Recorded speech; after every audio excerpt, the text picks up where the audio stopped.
On today's lesson, I'm going to dispel one of the most famous ground stroke myths out there, so let's get started. At some point in your tennis journey, as you were learning ground strokes, whether that was when you were younger or when you were an adult, you were taught to keep your head still or to stay down on the ball.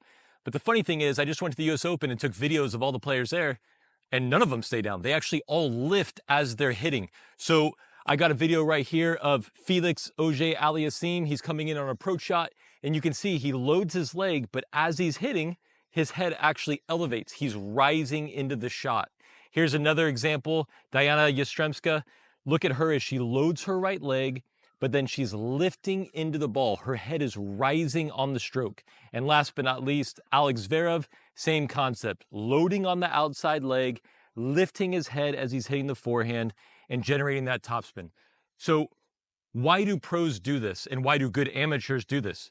Two reasons. Number one, they're using their stored energy. So by using their leg and loading, there's a natural ground reaction force, and I'm sending that energy up through my body using my kinetic chain. And that will allow me to use that stored energy for more racket speed, which will give me more speed and more spin.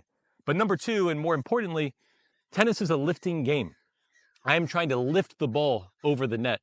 So when I'm down here, if I'm trying to swing low to high, and I keep my head down, I am literally fighting myself in that process. So when I lift into my ground stroke, my body is working with my low to high swing, and I'm very much in unison with what I'm trying to do.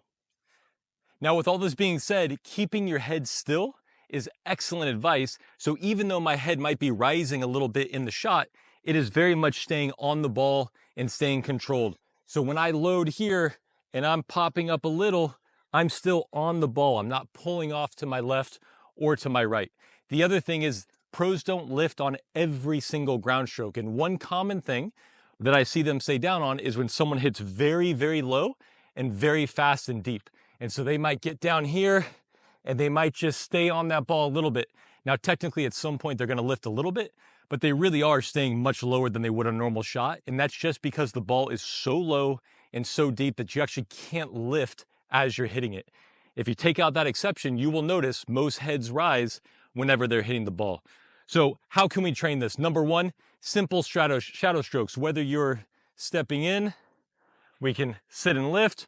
Whether we're going open stance, we can sit and lift, and just getting that concept drilled in your brain. Nobody hits a ground stroke like this where their head stays at the same height. The next simple step is we can literally just take a ball, step and sit, and lift. And that is a massive exaggeration. I know you won't see pros stepping and sitting so low and then extending up like this, fully extended. I get that. It's okay to practice with a little bit of over exaggeration. The last thing you can do is when you're hitting with someone, I've got an Amazon tripod set up right now. I've got my iPhone. You can just video yourself from the side and check to see what you're doing. Are we loading and lifting a little bit? Or are we keeping our head still the whole time? So keep this in mind. It's kind of a myth. I've heard a lot of people tell me they just need to stay down on their ground strokes, and I cringe a little bit. So remember, we're trying to swing low to high, and we want our body to be working in unison with our swing at all times.